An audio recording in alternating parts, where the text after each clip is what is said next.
வணக்கம். ஈரோடு மாவட்ட பொதுமக்கள் சார்பாக ஈரோடு கவிதாலய ராமலிங்கம் அன்புடன் அழைக்கும் மோட்டிவேஷன் ஸ்பீச்.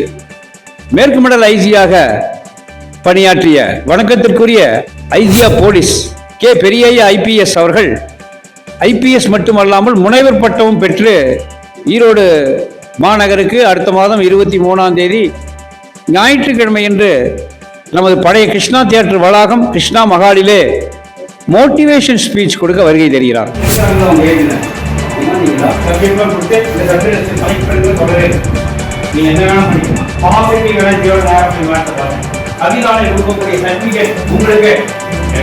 காவல்துறை எடுத்துட்டீங்கன்னா அவங்க ஹையஸ்ட் போஸ்ட்ல இருக்காங்க. ஏனோதான சர்டிஃபிகேட் அல்ல. இன்னைக்கு நீங்க ஒவ்வொரு நியமா கூப்பிடுவேன் வந்து அழகா பேசிட்டு கண்டிப்பா உண்டு. ஆனா நானே இதுல ஃபர்ஸ்ட் சர்டிஃபிகேட் தேர்ந்தெடுப்பேன். நீங்க வரக்கூடிய இடம் கிருஷ்ணா தியேட்டர். உங்க ரிலேஷன்லாம் கூட்டிப்பாங்க, உங்க ஃப்ரெண்ட்ஸ் எல்லாம் கூட்டிப்பாங்க. உங்களுக்கு நானே அதற்காக இன்று நாம் கொங்கு கலையரங்கம் அருகிலே உள்ள அம்மன் மெட்ரிகுலேஷன் பள்ளியிலே ஸ்பீச் காம்படிஷன் நடத்தினோம்.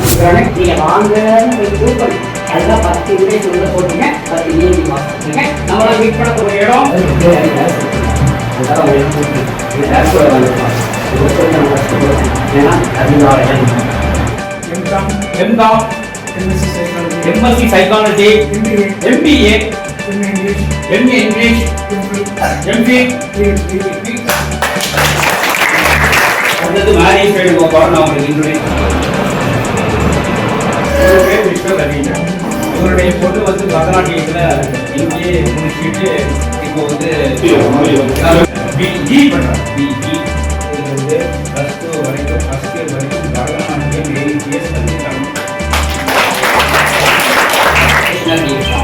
இவங்களும் அதே மாதிரி தான் பரதநாட்டியம் ஃபுல்லாக கற்றுக்கிட்டு லாஸ்ட் இயர்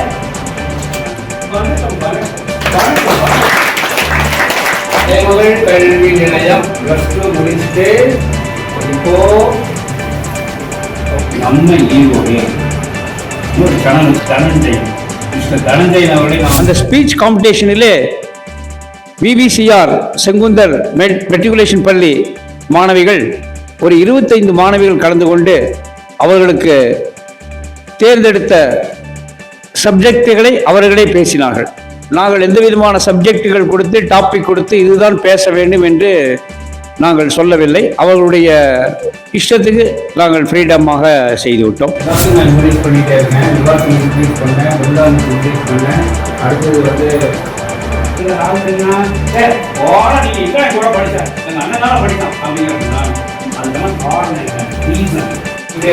அதுக்கு ஒரு காரணம் இப்போ கூட இருக்கக்கூடிய திருமதி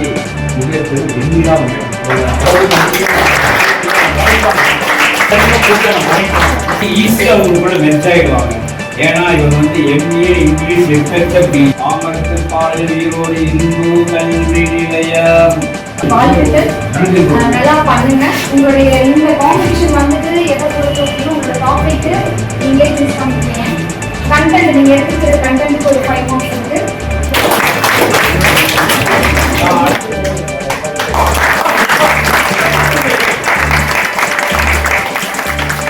நம்ம மனசுல அப்படியே சொல்லிட்டோம்னாலே அது சூப்பரா இருக்கும். எங்க போனாலும் நம்முடைய கருத்தை துணிச்சலாக தைரியமாக எடுத்து வைக்க வேண்டும். அப்ப நமக்கு அந்த பேசுற அந்த வழக்கத்தை நாம் ஏற்படுத்திக்கணும். தைரியமா பேசணும். போற்றுவார் போற்றட்டும், புரிவாரை கூட்டுவார் கூட்டட்டும். ஏற்றது ஒரு கருத்தை இழந்தோம் என்றால் எடுத்துரைப்பேன். எவர்வரையும் இல்லை, எதுவரையும் அஞ்சேன். கவிதாலயத்தில் ஃபர்ஸ்ட் மேடை அழிக்க முடியாத மேடை அம்மா கடத்த உடனே தாயை சேர்ந்த கோவில் இல்லை.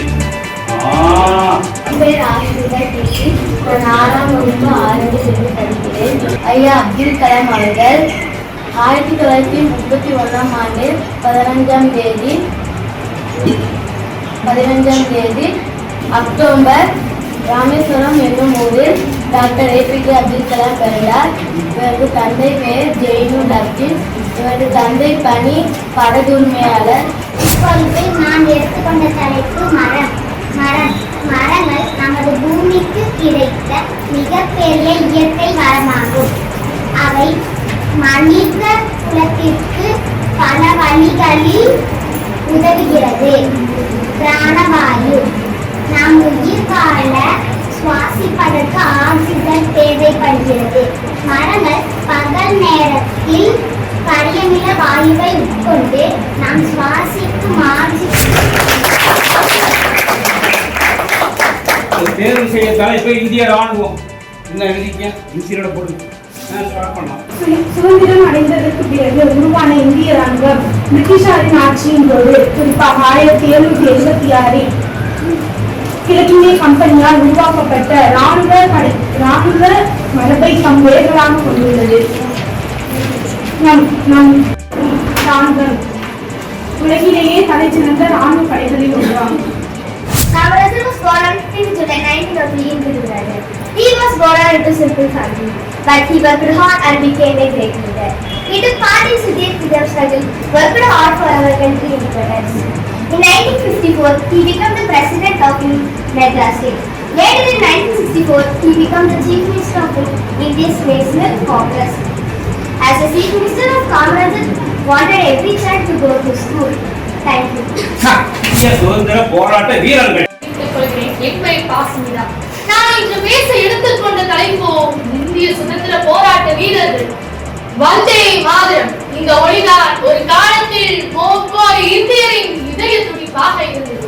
இன்று நாம் அனைவரும் சுதந்திர நாட்டில் தலை நிமிர்ந்து வாழ்கிறோம் என்றால் அதற்கு காரணம் தன் நலமற்ற மன வலிமை கொண்ட நமது தேசிய தலைவர்களும் அஞ்சான் நெஞ்சம் கொண்ட நமது நாட்டின் போராட்ட வீரர்கள்.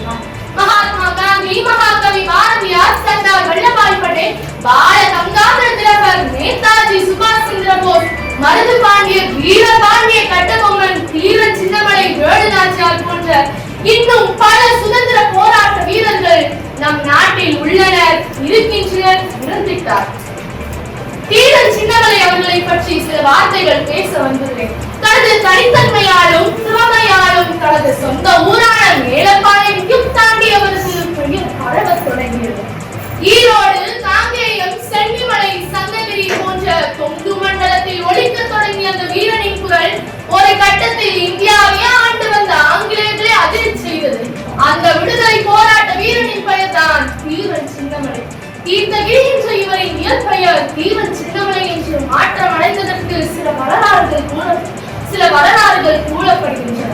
அதுதான் ஒரு முறை கொங்கு மண்டலம் முழுவதும் மைசூர் பேரரசால் ஆட்சியில் இருந்த அந்த காலத்தில் தீரன் சின்னமலை அவர்கள் வேட்டையில் ஈடுபட்டுக் கொண்டிருந்தார். அப்போது மைசூர் அரசர் மக்களிடமிருந்து வசூலிக்கப்பட்ட வரிப்பணம் சென்னிமலை வழியாக கொண்டு செல்லப்பட்டது. அப்போது தீர்த்தகிரி அந்த பணத்தை பறித்து ஏழை மக்களிடம் கொடுத்தார். கொடுத்தவுடன் கூறினார், சென்னி மலைக்கும் சிவன் மலைக்கும் இடையில் ஒரு சின்ன மலை தான் பணத்தை பறித்தான் என்று போய் சொல் உன் மன்னனிடம் என்று கூறினார். அன்றிலிருந்துதான் தீர்த்தகிரியின் இயற்பெயர் தீரன் சின்னமலை என்று அழைக்கப்படுகிறது. ஆங்கிலேயரை எதிர்த்து வெற்றி பெற்ற காரணத்தால் ஆங்கிலேயர்கள் இவரையும் இவரது சகோதரர்களையும் சேலம் மாவட்டத்தில் உள்ள சங்ககிரி கோட்டையில் 1805ஆம் ஆண்டு ஜூலை மாதம் 31ஆம் தேதி தூக்கிலிட்டனர். அவரின் புகழை நாம் போற்றும் வகையில் தான் ஈரோடு மாவட்ட ஆட்சியர் அலுவலகத்திற்கு தீரன் சின்னமலை மாளிகை என்று பெயர் யுத்தம் ஒன்று வருகிறது என்று அகிம்சை வழியில் இந்திய நாட்டின் சுதந்திரத்திற்காக பாடுபட்டவர்தான் நம் தேச தந்தை மகாத்மா காந்தியடிகள். உப்பு சத்தியாகிரகம், ஒத்துழையாமை இயக்கம், வரிபடா இயக்கம் போன்ற பல போராட்டங்களை நடத்தினார். எட்டயபுர மண்ணிலேயே பிறந்த தமிழ் மகன், தமிழ் தாய் பெற்றெடுத்த பெருங்கவிஞர் நம் பாரதியார். அவர் நம் பாரதம் ஆங்கிலேயரிடம் அடிமைப்பட்டிருப்பதை எண்ணி நெஞ்சு பொறுப்பதில்லையே என விடுதலை உணர்வு மிக்க பாடல்களை பாடி மக்களை தட்டி எழுப்பினார். இந்திய சுதந்திர போராட்ட வரலாற்றை பற்றியும் தமிழக வீரம் பற்றியும் பேசினால் நமக்கு முதலில் நினைவுக்கு வருபவர் வீரபாண்டிய கட்டபொம்மன். தனது இறுதி மூச்சு வரை ஆங்கிலேயர்களை எதிர்த்து தன்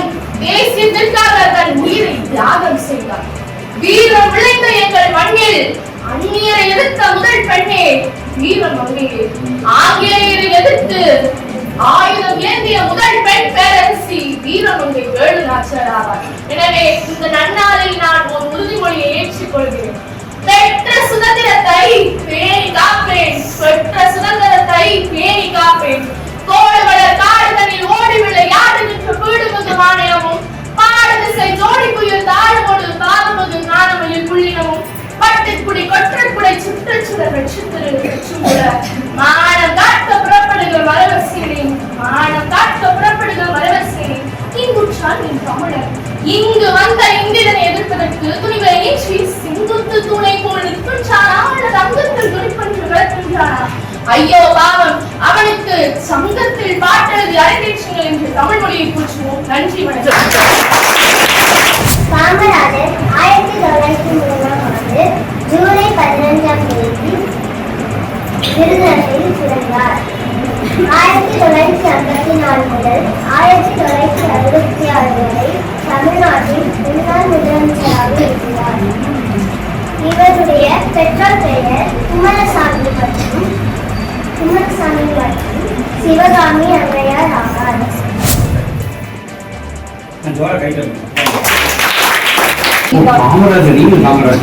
He was born on 15th July 1903 in Virudhunagar, the district of Tamil Nadu. His father, his parents were Kumarasamy Nada and Shivagami Ammal.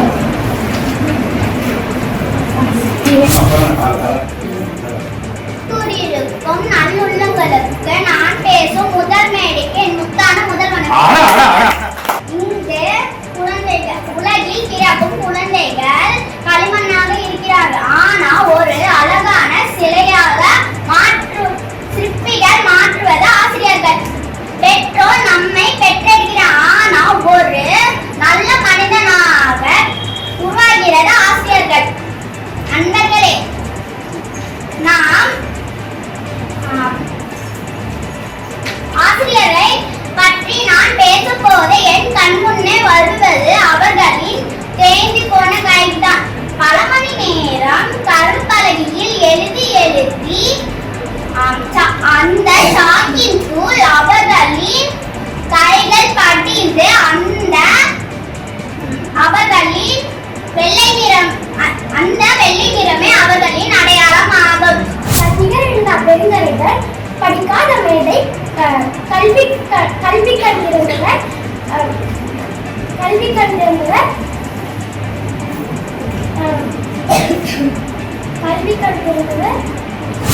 Just imagine this. You woke up one morning and suddenly discover there are no rules in the world. No school timing, no traffic signal, and no any more than. Everyone does whatever they want.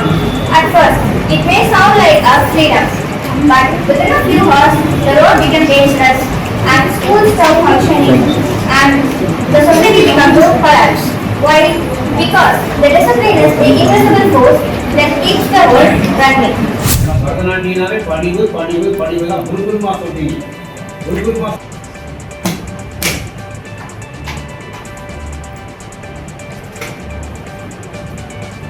Brinda கிருஷ்ணதீர்த்தா தூக்கி பள்ளியில் இன்று பயிலும் மாணவிதான் நாடு காக்கும் தலைவியாய் நாளை விளங்க போகிறார். தித்திக்கும் தேந்தமிழ் திக்கட்டும் பரவட்டும் முத்தமிழ் தாய்க்கு என் முதற்கண் வணக்கங்கள். நடுவரவர்களே, ஆன்றோர்களே, சான்றோர்களே, என்னை போன்றோர்களே, வையகமே வானகமே, என்னை வாழவே இந்த தமிழகமே, உங்கள் அனைவருக்கும் என் முதற்கண் வணக்கம். ஆகட்டும் என்று சொல்லி நுழைகிறேன் தலைப்பிற்குள் தாருங்கள் தங்கள் செவிகளை. இன்று நான் ஏற்றுக்கொண்ட தலைப்பு என் அன்னை தமிழ். யாம் அறிந்த மொழிகளிலே தமிழ் மொழி போல் இல்லாமல் எங்கும் காணோம் என்கிறார் மகாகவி பாரதியார். இந்த வரிகள் தமிழின் பெருமையையும் தமிழின் தொன்மையையும் இந்த உலகிற்கு எடுத்துரைக்கின்றன. தமிழ் என்பது வெறும் ஒரு மொழி அல்ல. என் தாயின் தாலாட்டு, என் தந்தையின் அறிவுரை, என் முன்னோரின் வரலாறு, எனது பண்பாடே, எனது அடையாளம், எனது உயிர். இந்த உலகில் ஆயிரக்கணக்கான மொழிகள் உள்ளன. ஆனால் 2000 ஆண்டுகளுக்கு முன்பு தோன்றி இன்றும் இலக்கண மரபுடன் இளமையாக வாழும் ஒரு மொழி என் செம்மொழியாகிய தமிழ் மொழியாகும். கற்க கசடர கற்றவை கற்ற பின் நிற்காதற்கு தக என்கிறார் திருவள்ளுவர். இதன் பொருள் குற்றமின்றி கற்றுக்கொள்ள வேண்டியவற்றை கற்று அதன் வழியில் நடத்தலாகும். அதாவது தமிழை குற்றமின்றி கற்று அதன் வழி நடத்தலே நாம் ஒவ்வொருவரின் கடமையாகும். சங்க இலக்கியங்கள் தமிழரின் வாழ்க்கையையும் உயர்ந்த சிந்தனையையும் உலகிற்கு எடுத்துரைக்கின்றன. யாரும் ஊரே யாவரும் கேளீர் என்று புறநானூற்றில் கணியன் பூங்குட்டனார் கூறுகிறார். இது உலக சகோதரத்துவத்தின் உயர்ந்த சிந்தனையை 1000 ஆண்டுகளுக்கு முன்பே தமிழ் உலகிற்கு அளித்ததை நிரூபிக்கின்றன. அகத்திணை குறுந்தகை போன்ற தமிழ் இலக்கியங்கள் அன்பு, ஒழுக்கம், மனிதநேயம் ஆகியவற்றை அழகாக எடுத்துரைக்கின்றன. இதுவே நம் தமிழின் பெருமை. தமிழுக்கும் அமுதென்று பேர் அந்த தமிழின்ப தமிழெங்கள் உயிருக்கு நேர் என்கிறார் புரட்சி கவிஞர் பாரதிதாசன். உண்மையிலேயே தமிழ் நம் உயிருக்கு இணையானது. கற்றது கைமண் அளவே கல்லாத உலகளவு என்கிறார் ஔவையார். இந்த வரிகள் நாம் கல்வி கற்பதன் அவசியத்தை எடுத்துரைக்கின்றன. அந்த கல்வியின் அடித்தளமே நம் தாய்மொழிதான். இன்று நாம் இந்தி, ஆங்கிலம், பிரான்ஸ் போன்ற பல மொழிகளை கற்கிறோம். அது நல்லதே. ஆனால் தாய்மொழியை மறந்துவிட்டு வேறு மொழிகளில் பேசுவதில் பெருமை இல்லை. தாய்மொழியை மதிப்பதுதான் பண்பு. வீட்டில் தமிழ் மொழியில் பேசுவோம், தமிழ் புத்தகங்களை படிப்போம், குழந்தைகளுக்கு தமிழ் பெயரை சூட்டுவோம், தமிழ் இலக்கியங்களை வாசிப்போம். அறிவியல், தொழில்நுட்பம், விண்வெளி, மருத்துவம் போன்ற அனைத்து துறைகளிலும் தமிழை பயன்படுத்த முயற்சி செய்வோம். நாம் தமிழை பாதுகாக்க வேண்டியதில்லை, தமிழை வாழ வைக்க வேண்டும். தமிழை வாழ வைக்க வேண்டும் எனில் அது நம் நாவில் வாழ வேண்டும், நம் எண்ணங்களில் வாழ வேண்டும், நம் செயலில் வாழ வேண்டும். சொல்லில் உயர்ந்த சொல் தமிழ் சொல், அதை தொழுது படித்திரடி பாப்பா என்கிறார் மகாகவி பாரதியார். தமிழ் என்பது வெறும் பாட புத்தகம் அல்ல, அது என் தாயின் இதய துடிப்பு. நம் மூச்சு நின்றால் நம் உயிர் நின்றுவிடும். அதை போல தமிழை மறந்தால் நம் பண்பாடும் நம் அடையாளமும் மறந்துவிடும். இன்னும் நம்மில் சிலர் தமிழில் என்ன பெருமை இருக்கிறது என்று கேள்வி எழுப்புகிறார்கள். அதற்கு ஒரு சிறிய எடுத்துக்காட்டு தருகிறேன். தத்தி தாரூதி தாருதி தத்துதி துத்தி துதைதி துதைத்த தாரூதி தித்தித்த தித்தித்த தாருதே தித்தித்த தெத்தாரு தித்தித்த தாரு. இவ்வாறு தகவல வரிசையில் கவிதை வேறு எந்த மொழிகளிலுமே இல்லை, தமிழில் மட்டுமே உள்ளது. இதுவே என் தமிழின் பெருமை. கல் தோன்றி மண் தோன்றா காலத்தில் முன் தோன்றிய மூத்த குடி என் தமிழ் குடி. அதுவே நம் தமிழ் மொழியின் பெருமை. முன்னாள் இந்திய குடியரசுத் தலைவர் டாக்டர் APJ அப்துல் கலாம் அவர்கள் கூறுகிறார், தாய்மொழியை சிந்திப்பவனின் சிந்தனை ஆழமாக இருக்கும் என்று. அதாவது தாய்மொழிதான் நம் சிந்தனையை வளமாக்கும் ஒரு கருவி. சாகும் போதும் தமிழ் படித்து சாக வேண்டும், எந்த சாவலும் தமிழ் மறந்து வேக வேண்டும் என்கிறார் கா. சச்சிதானந்தன். தமிழில் பேசுவதிலும் படிப்பதிலும் எழுதுவதிலும் நாம் ஒவ்வொருவரும் பெருமை கொள்ள வேண்டும். இறுதியாக எனது உரையை ஒரு கவிதையுடன் நிறைவு செய்கிறேன். செம்மொழியாம் தமிழ் மொழி, அதுவே என் தாய்மொழி. அகரத்தில் தொடங்கும் சிகர மொழி, அகத்தியன் கண்ட அமுத மொழி. வள்ளுவன் வளர்த்த குரல் மொழி, 3 எழுத்தில் உலகாடும் மொழி. உயிர்மை கலந்த அன்பு மொழி, குமரி கண்டத்தில் பிறந்த மொழி. அண்டமெல்லாம் வளர்ந்த மொழி, உலகம் வெல்ல உலக மொழிக்கெல்லாம் தாய்மொழி. அதுவே என் தமிழ் மொழி. தமிழ் மொழி என்பது எனது ரத்தத்தில் இருக்கிறது. தமிழன் என்று சொல்லடா, தலை நிமிர்ந்து நில்லடா. மாதா பிதா குரு தெய்வம். பேச்சு பழக்கிய மாதாவுக்கும் பேச்சு பிழை நீக்கிய பிதாவுக்கும் பேச்சு நாகரீகத்தை கற்றுக் கொடுத்த குருவிற்கும் இந்த பேச்சு போட்டியில் எனக்கு வாய்ப்பளித்த அந்த தெய்வத்திற்கும் என் மனமார்ந்த நன்றிகள்.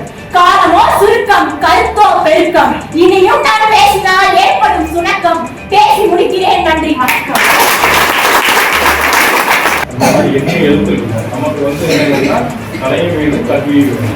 ரெண்டுமே நமக்கு கண்ணு மாதிரி ரெண்டுமே பாப்பாக்கு இருக்கு. அப்புறம் மைக்கிலேயே கவலைப்படுறேன். மைக்கிலேயே அவுட்டு வாய்ஸ் எப்படி எல்லாம் ஆரம்பிச்சோடனே மைக்கில் பேசுற மாதிரியே தான் இருந்தது. நல்லா பேச வியாசோட பேசுனாங்க, அழகா பேசுறேன். ரொம்ப நல்லா பேசுறீங்க, ரொம்ப போல்டா பேசுறீங்க. எல்லாரையும் பார்த்து பேசணும், நேராக பேசிட்டு இருக்கீங்க, ஆனால் எல்லாரையும் பார்த்து பேசிட்டு இருக்காங்க. அதுக்கப்புறம் தமிழை பேசுறீங்க. பொறுத்த வரைக்கும் ஸ்பீச் காம்படிஷன் அப்படின்னா confidence is first for me. என்னை பொறுத்த வரைக்கும் அந்த கான்ஃபிடன்ஸ் உங்ககிட்ட டாக்டர் மட்டும் நான் ஃபுல்லாக பார்த்தேன். அந்த கான்ஃபிடன்ஸே செம்மையாக இருந்துச்சு. அப்புறம் தாய்மொழி பற்றி பேசும்போது நம்ம உள்ளுக்குள்ளேயும் அப்படியே கூஸ் பம்ப்ஸ் ஆகும். அது எனக்கு ஆயிடுச்சு. அப்புறம் அந்த சவுண்டு, அந்த கான்ஃபிடன்ஸ், அந்த சவுண்ட், அப்புறம் மொழி பற்றி பேசும்போது நமக்குள்ளே இருக்கிற அந்த வீரம், தைரியம் எல்லாமே அப்படியே உங்க மூலமா வெளியே வந்துச்சு. அது எனக்கு ரொம்ப பிடிச்சிருந்துச்சு. செம்மையாக இருந்துச்சு. அனைத்தும் சூப்பராக இருந்துச்சு. ஆனா ஒரே ஒரு சின்ன விஷயம் இருக்காங்க, குறை சொல்லணும்னு நினைக்காதீங்க. இதை நீங்க நிவர்த்தி பண்ணீங்கன்னா இன்னும் முழுமையா இருக்கும். சரியா? நீங்க சொன்ன அத்தனையும் காதுல கேட்கறதுக்கு யாரா இருந்தாலும் அமைதியா உட்காரவே முடியாது. ஆனா கண்ணை பார்த்துருந்தீங்கன்னா இன்னும் அது உணர்ச்சி பூர்வமா இருந்திருக்கும். பிளஸ் உச்சரிப்பு ரொம்ப முக்கியம். ஏன்னா அது எந்த டாபிக்குக்கும் அந்த உச்சரிப்புக்கும் ரொம்பவே முக்கியத்துவம் இருக்கு. அதனால ரொம்ப சூப்பரா இருக்கு. இதை மட்டும் சரி பண்ணிட்டீங்கன்னா உங்களுக்கு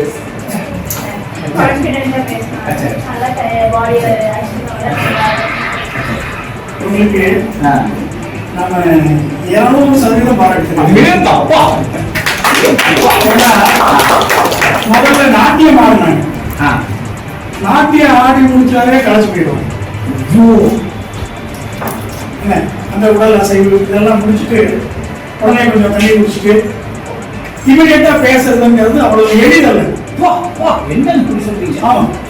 இன்றைக்கு சங்கரியினுடைய தன்னம்பிக்கையிலிருந்து நான் பரதநாட்டிய கலைஞனாவே பிளஸிங் தான், வாழ்க்கையே பிளஸிங் தான். நான் உங்களிடம் பேச வந்துள்ள தலைப்பு நவீன உலகில் காமராஜர். காமராஜர் அவர்கள் 1903ஆம் ஆண்டு ஜூலை மாதம் 15ஆம் தேதி விருதுநகர் மாவட்டத்தில் பிறந்தார். இவர் பெற்றோர் பெயர் தந்தை குமாரசாமி, தாயார் சிவகாமி அம்மையார் ஆவர். இளம் வயதிலேயே காமராஜர் அவர்கள் தந்தை பிரிந்து பேச்சிலே சிறந்து தருகிறேன் விருந்து ஏற்றுக்கொண்ட தலைப்பை ஏற்று பேச வந்துள்ளேன். தாருங்கள் தங்கள் கவனங்களை. சமதர்ம சமுதாயம் கண்ட காமராஜர் ஒரு பானை சோற்றுக்கு ஒரு சோறு பரம். அது போல ஒரு தலைவனின் செயலுக்கு ஒரு சிறு சம்பவமே போதும். அந்த சம்பவத்தின் பெயர்தான் காமராஜர். அற்றார் அழிப்பதி தீர்த்தல் அப்தொருவன் பெற்றார் பொருள் வைகுழி. பொருளை சேர்த்து வைக்கும் இடம் எது தெரியுமா? ஏழைகளுடைய பசியை போக்குவதுதான். எல்லோருக்கும் தெரியும் காமராஜர் மது உணவு திட்டத்தை கொண்டு வந்தார் என்று. ஆனால் யாருக்கும் தெரியாத செய்தி, 1956ஆம் ஆண்டு முதலாக மதிய உணவு திட்டம் வந்தபோது பள்ளியில் உயர்சாதி பிள்ளைகள் கீழ்சாதி பிள்ளைகளோடு உட்கார மறுத்தார்கள். அப்போது காமராஜர் என்ன செய்தார் தெரியுமா? தானே ஒரு நாள் ஒரு கிராமத்து பள்ளிக்கு சென்று தரையில் அமர்ந்து எல்லா குழந்தைகளோடும் வரிசையில் சாப்பிட்டார். அப்போதே சாதி என்ற சுவர் உடைந்து விழுந்தது. அன்று இலையில் விழுந்தது சாதம் மட்டுமல்ல, சமத்துவத்தின் முதல் விதை. பானையில் கொதித்தது குழம்பு மட்டுமல்ல, சமதர்மத்தின் முதல் நெருப்பு. காமராஜர் காலத்தில் தான் முதலாக அரசு பள்ளி மாணவர்களுக்கு 2 சட்டை, சீருடை, காலணி, புத்தகம் இலவசமாக வழங்கப்பட்டது. ஏன் காரணம் என்ன? பணக்கார வீட்டு பையனின் புதிய சட்டையை கண்டு ஏழை பையன் தாழ்வு மனப்பான்மை அடையக்கூடாது என்பதற்காக. பள்ளிக்கூட வாசலில் சாதியும் வர்க்கமும் வெளியே நிற்கட்டும், உள்ளே எல்லோரும் மாணவர்கள்.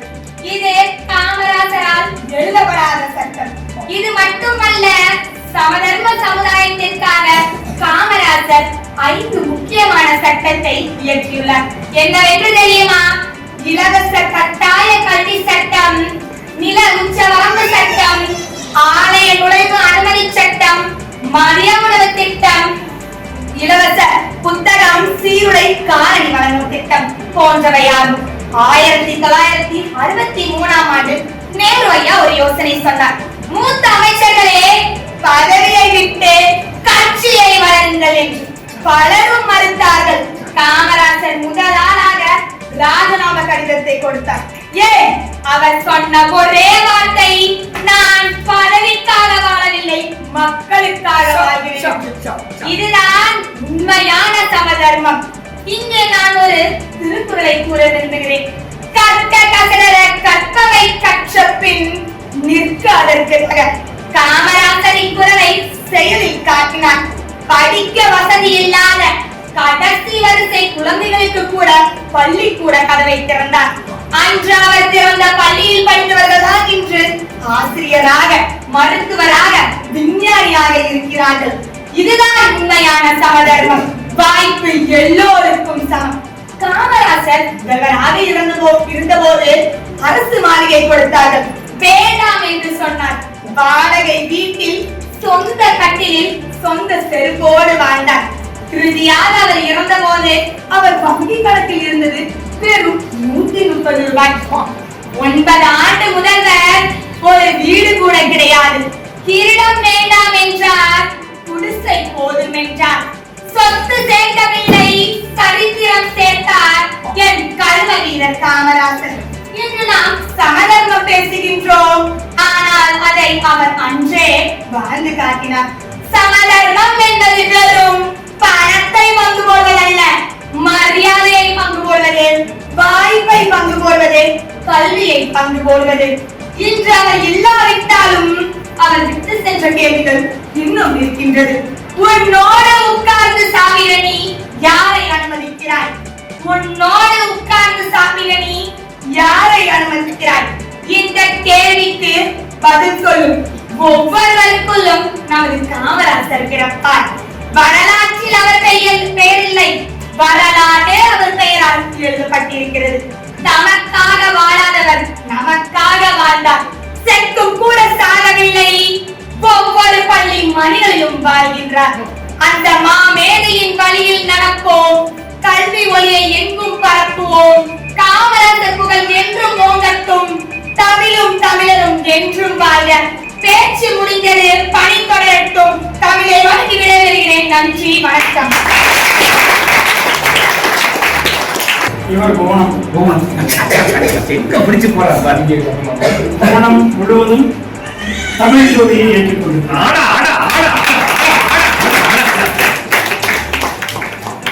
காமராஜர் என்று பொதுவாக தலைப்பெடுக்காமல், ஆமா, சமதர்ம சமுதாயம் படைத்த காமராஜர் என்று செழிப்பான தலைப்பெடுத்தார்.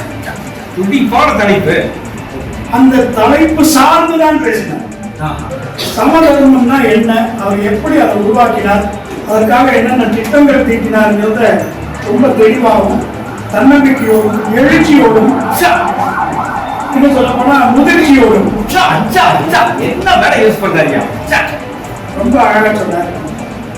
எனக்காக வாழாமல் நமக்காக வாழ்ந்தார் சொல்லி காமராஜருக்கு அவ்வளவு சிறப்பு சேர்த்து மகிழ்ச்சி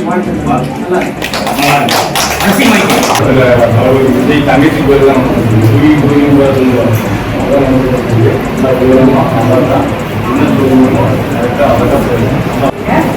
ஒருத்தவங்க ஸ்பீச் பேசுறாங்கன்னா அந்த ஸ்பீச்லயே வந்துட்டு நம்மளுக்கு ஒரு புல்லரிச்சிடும், இம்பாக்ட் கொடுக்கும். ஆனா நீங்க பேசணும் அப்படி இருந்துச்சு, ரொம்ப நல்லா இருந்துச்சு.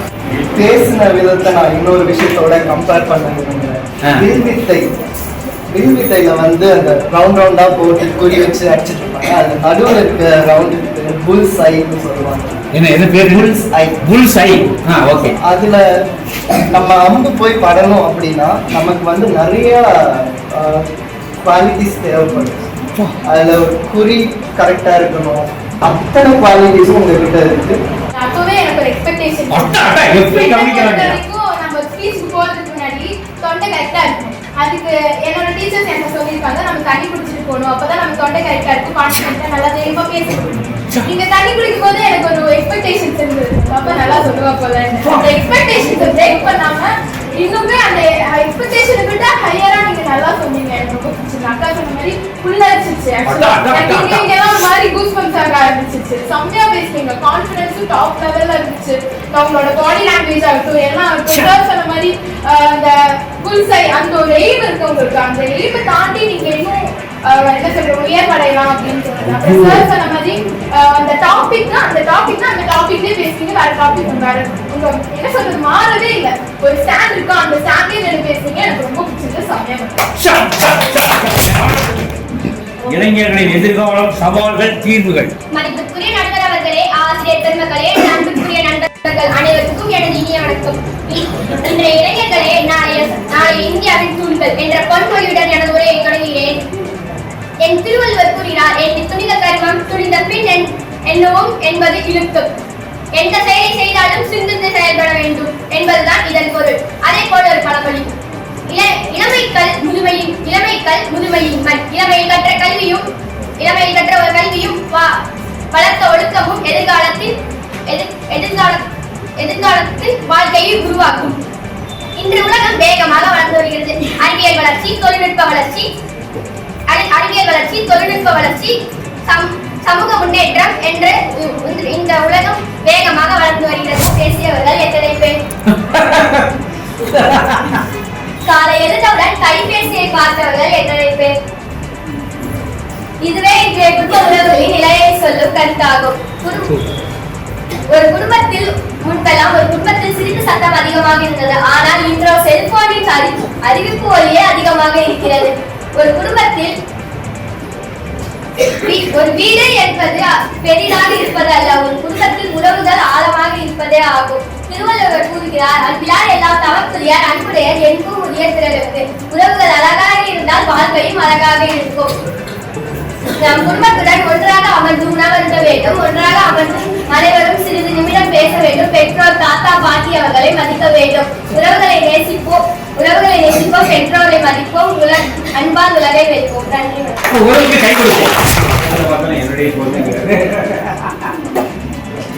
என்ன பண்ணிட்டு இருக்கீங்க? இது அறிவுடல் பெற்றெடுத்த தாய்க்கும் தத்தெடுத்த தமிழுக்கும் என் முதல் வணக்கம். அவையோர் அனைவருக்கும் வணக்கம். அந்நியர்களை எதிர்த்த முதல் பெண்ணை வீரமங்கை வேலுநாச்சியார். பெண் என்றாலே ஜான்சிரான் என கூறும் நாம் தமிழகத்தின் வீரமங்கை வேலுநாச்சியாரை ஏன் கண்டோம்? நவம்பர் மாதம் 14ஆம் தேதி அலகாபாத்தில் பிறந்தார். இவர் திரு மோதிலால் நேரு மற்றும் திருமதி சர்வருமராணி ஆகியோரின் மகன் ஆவார். தனது ஆரம்ப கல்வியை இந்தியாவில் முடித்த பிறகு லண்டனில் சென்று சட்ட பயணித்து பாரிஸ்டர் பட்டம் பெற்றார். தனது சட்ட பணியை தொடங்க இந்தியா திரும்பினார். ஜாலியன் வாலாபாக் படுகொலையை நேருவை இந்தியா விடுதலை போராட்டத்திற்கு இருந்தது. மகாத்மா காந்தியை அரசியல் குருவாக ஏற்றவர். குறைகளை மட்டும் காண்பவர்களுக்கு நிறைகளே தெரியாது, நிறைகளை மட்டும் காண்பவர்களுக்கு குறைகளே தெரியாது. அனைவருக்கும் என் புத்தான முதல்கள் மாலை வணக்கத்தை தெரிவித்துக் கொள்கிறேன். என் பெயர் வைஷ்ணவி லட்சுமி. நான் 7ஆம் வகுப்பு செங்குந்தர் இன்று நான் எடுத்துக்கொண்ட தலைப்பு கடின உழைப்பு புத்திசாலித்தனம். முதல் கடின உழைப்பை பற்றி பார்க்கிறேன். கடின உழைப்பு என்றால் விடாமுயற்சி, ஒழுக்கம், பொறுமையுடன் தொடர்ந்து செயல்படுகிறது. இது நம்மை பலமாக மாற்றுகிறது. உதாரணமாக தினமும் நேரம் பார்த்து படிக்கிறது, ஆசிரியர் சொல்வதை கவனமாக கேட்பது, பல முறை பயிற்சி செய்வது போன்றது. அடுத்ததாக புத்திசாலித்தனமான உழைப்பு. இது நம்மை நாட்டிற்காக தன்னையை அர்ப்பணித்த தியாக தீபக் காமராஜர். குருதேவோ மகேஸ்வர குருசர்ஷ பரபிரம்மா லக்ஷ்மண் ஸ்ரீ குருவே நமः. குருமானம் பண்றாங்க.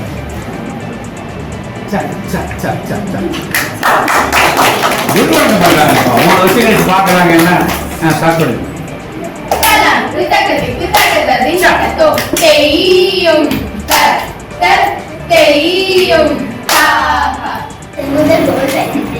Today I am going to speak about the digital India. Technology is an important part becomes an important part in our daily life. Today, studying in online, we are paying the bills with a smartphone. Thus, the dream of digital India is to reach the internet everyone, just not people living in cities, also living in village. How can we use the technology? First, we want to use internet. Want to use the internet first learning understanding. தைரியமா பேசணும், ஜாலியா பேசணும்.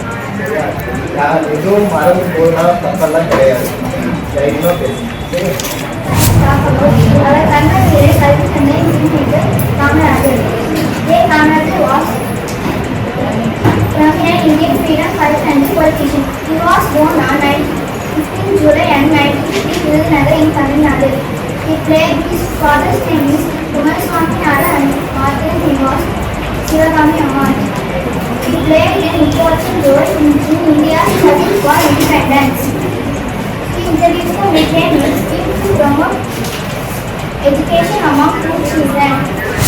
தமிழ் அன்னையை வணங்கி இந்த மண்ணையும் வணங்கி பெற்றெடுத்த தாயே தத்தெடுத்த தமிழே நீதிமான நடுவர் அவர்களே அறிவழிப்புகட்டும் ஆசிரிய பெருமக்களே அவையோரே அதில் பெரியோரே இன்றைய சிறியோரே நாளைய வரலாறே வருகால தேவைகளே எதிர்கால மேதைகளே உங்கள் அத்தனை பேரும் வணங்கி இன்று நான் பேச போகின்றேன் கல்வி சுதந்திரம் என்னும் தலைப்பு. வெள்ளத்தால் அழியாது வெந்ததால் வேகாது கொள்ளையடிக்க முடியாது கொடுத்தாலும் குறையாது அதுதான் கேள்வி செல்வமான் கல்வி. ஒரு சமுதாயத்தின் மிகப்பெரிய அளவுகோல் கல்வி. அக்கல்வியில இன்று நாம் கையில கிடைத்திருக்கும் கல்வி சுதந்திரம் என்ன தெரியுமா? எங்கு வேண்டுமானாலும் படிக்கலாம், என்ன வேண்டுமானாலும் படிக்கலாம், எந்த வயதிற்கும் படிக்கலாம் என்பதுதான். கல்வி என்பது அழியாத செல்வம் என்று நம் முன்னோர்கள் கூறியுள்ளனர். இன்று நான் மதிப்புக்குரிய பெரியோர்களே, அன்பு ஆசிரியர்களே மற்றும் இனிய நண்பர்களே, இன்று நான் இயற்கை நம் வாழ்வின் உயிர்நாடி என்ற தலைப்பில் சில கருத்துக்களை உங்களிடம் பகிர்ந்து கொள்வது மிகவும் மகிழ்ச்சி அடைகிறேன். நீரின்றி அமையாத உலகில் இன்று திருவள்ளுவரின் வாக்கு ஒரு வரியிலேயே இயற்கையின் மகத்துவத்தை ஒரு வரியிலேயே உணர்த்துகிறது. இயற்கை இல்லாவிட்டால் மனித அப்துல் கலாம் ஐயா சொன்னீங்க, கொஞ்சம் சத்தமா சொன்னீங்கன்னா கை பின்னாடி கைந்த மாதிரி ஜாலியா இல்ல ஃபர்ஸ்ட் ஸ்டேஜ் எல்லாமே கவிதாலயா தான் ஃபர்ஸ்ட் ஸ்டேஜ். சின்ன சின்ன பொண்ணா இருக்கிறப்போ நீங்க டான்ஸ் கிளாஸ் வரலையே அப்படின்னு அப்ப எங்களுக்கு சரியான ஒரு என்டர்டைன்மெண்ட் கிடைக்கல சார் அப்படின்னு சொல்லி வந்தாங்க. ஒன்னும் வந்தாங்க குரு பிரம்மா குரு விஷ்ணு குரு தேவு தெய்யும் ஃபர்ஸ்ட் படிக்கிற பொண்ணு தெய்யும் தெய்யும் தெய்யும் தெய்யும் தெய்யும் தெய்யும் தெய்யும் தெய்யும் தெய்யும் தெய்யும் தெய்யும் தெய்யும் தெய்யும் அழகாக படப்பிடித்து காட்டியிருக்கிறார். அவருடைய அந்த பேசக்கூடிய விதம், அந்த தலைப்பு கேட்கிற கருத்தை மனதில் உள்வாங்கி எந்தவித தடங்களும் இல்லாமல் பிசிறு இல்லாமல் தெளிவாக இருக்கு. சம்பந்தம் அழகா பேசணும்னா மொபைல் தமிழ்ல பேசுவோம், அலைபேசி இல்லா ஒரு நாள். ஓகேவா? அலைபேசி ஏன்னா நம்ம தமிழ்ல தான் பேசுறோம். அலைபேசி இல்லா ஒரு நாள் அழகா பேசுற பேச்சாளர் கூடிய மாதிரியே பேசுற நல்லா பேசுறோம். அதனால நீங்க இதுக்கப்புறம் நடனமும் பண்றதுனால இன்னொரு தடவை பிராக்டிஸ் பண்றீங்க. எந்த ஃபங்க்ஷன் போறீங்கனாலும் பிராக்டிஸ் அப்பவே நடனத்தோட சேர்ந்து பிராக்டிஸ் பண்ணுங்க. அண்ட் ஐ கான்டாக்ட் ரொம்ப முக்கியம். பேசுறதுல அந்த இயற்கையோட காமராஜர் அவர்கள் 1903ஆம் ஆண்டு ஜூலை மாதம் 18ஆம் தேதி விருதுநகர் மாவட்டத்தில் பிறந்தார். இவருடைய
ஸ்பீச் காம்படிஷனிலே கலந்து கொண்டு அனைவரும் இப்பொழுது அவருடைய வீட்டிற்கு சென்று கொண்டிருக்கிறார்கள். இந்த ஸ்பீச் காம்படிஷனிலே நடுவர்களாக இருந்து ஒவ்வொருவராக மார்க்குகளை போட்டு அவர்களுடைய இந்த டைம் எப்படி சர்வ் ஆனது என்று அவர்கள் சொல்ல காத்திருக்கிறார்கள். இந்த ஜட்ஜஸ் நடுவராக இருப்பது முதலாவதாக முனைவர் குமரேசன் அவர்கள் உங்களிடம் ஷேர் பண்ண விரும்புகிறார். அனைவருக்கும் வணக்கம். இன்று மாலை 4 மணியிலிருந்து தொடங்கி இப்பொழுது கிட்டத்தட்ட 3.5 மணி நேரம் இந்த நிகழ்ச்சி நடந்தது. செங்குந்தர் மகளிர் பள்ளியிலிருந்து 25 பெண் குழந்தைகள் கலந்து கொண்டார்கள். அவரவர் விருப்பப்பட்ட தலைப்பை தேர்ந்தெடுத்து மிகவும் அற்புதமாக பேசினார்கள். அவர்கள் பேசும் பொழுது பொதுவாக இதுபோல பேச்சு போட்டிகளில் பங்கேற்பாளர்கள் சிரமப்படுவார்கள். ஆனால் இங்கே நடுவர்களாக நாங்கள் அவர்களை எப்படி மதிப்பீடு செய்வது என்பதில் எங்களுக்கு சிரமம் இருந்தது என்று சொன்னால் அதில் எதுவும் மிகையில்லை. அந்த அளவிற்கு ஒவ்வொருவரும் மிக அருமையாக தங்களுடைய திறமைகளை வெளிப்படுத்தினார்கள். இதுபோன்ற நிகழ்வுகள் தொடர்ந்து நடைபெற வேண்டும். ஒவ்வொருவரும் தங்களுடைய திறமைகளை வெளிப்படுத்த வேண்டும். அப்படி வெளிப்படுத்தி மிக உயர்ந்த நிலைக்கு அவர்கள் வர வேண்டும் என்று அனைவரையும் வாழ்த்துகிறேன். நன்றி. ஜட்ஜஸ் நீதிபதியாக இருந்து பணியாற்றிய உங்களிடம் ஷேர் பண்ண வருகிறார் பரதநாட்டிய கலைஞர். இப்பொழுது வேளாளர் இன்ஜினியரிங் கல்லூரியிலே பிஇ படித்து வரும் பரதநாட்டிய மாணவி செல்வி எல் பிருந்தாவன்.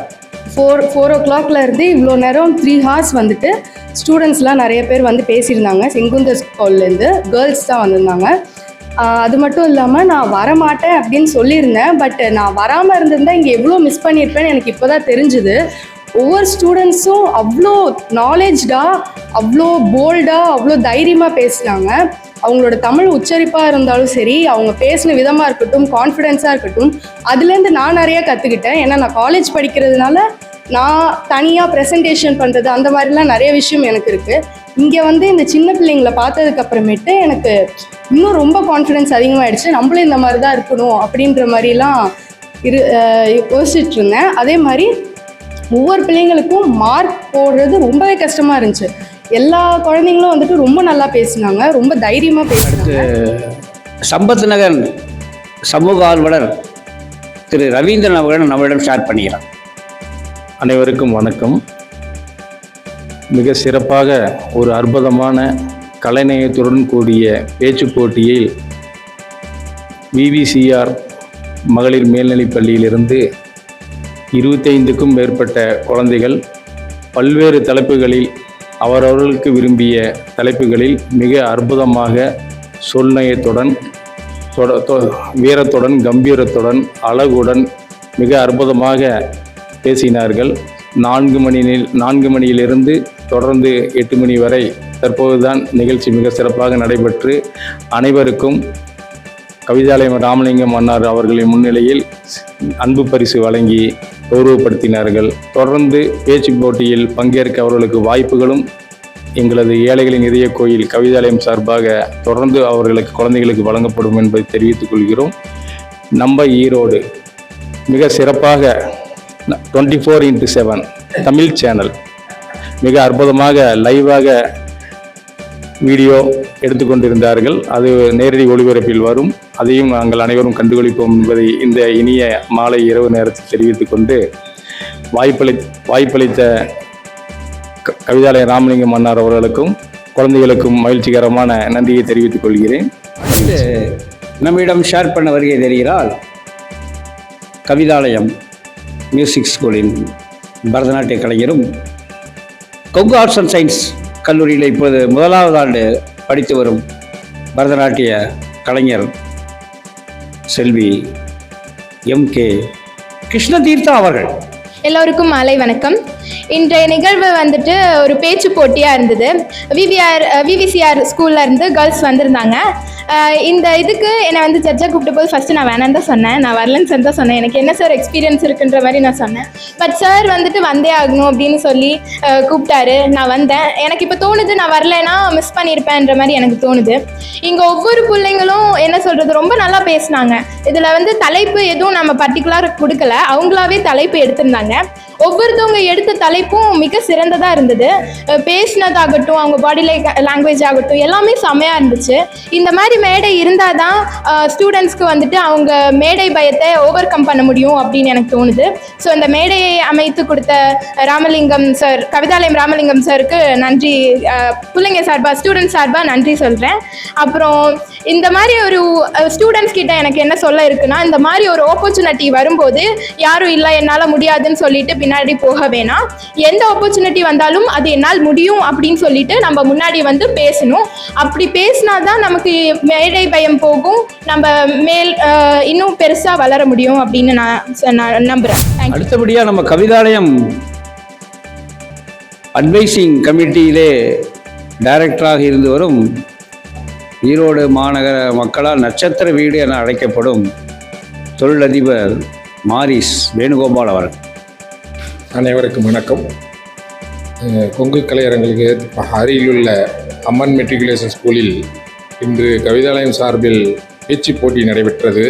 பிவிசிஆர் செங்குந்தர் மெட்ரிகுலேஷன் பள்ளியிலிருந்து 25 மாணவிகள் வந்து மிக சிறப்பாக தங்களுடைய பேச்சு திறமையை இங்கே வெளிப்படுத்தி சென்றார்கள். அவர்களுக்கு எங்கள் கவிதாலயம் சார்பாகவும் கவிதாலயம் ராமலிங்கம் சார்பாகவும் மேன்மேலும் வளர நன்றியினை தெரிவித்துக் கொள்கிறேன். ஜட்ஜாக இருந்து மிக சிறப்பாக ஷேர் பண்ணிய பரதநாட்டிய கலைஞர் செல்வி ES நிவாஷினி அவர்கள்.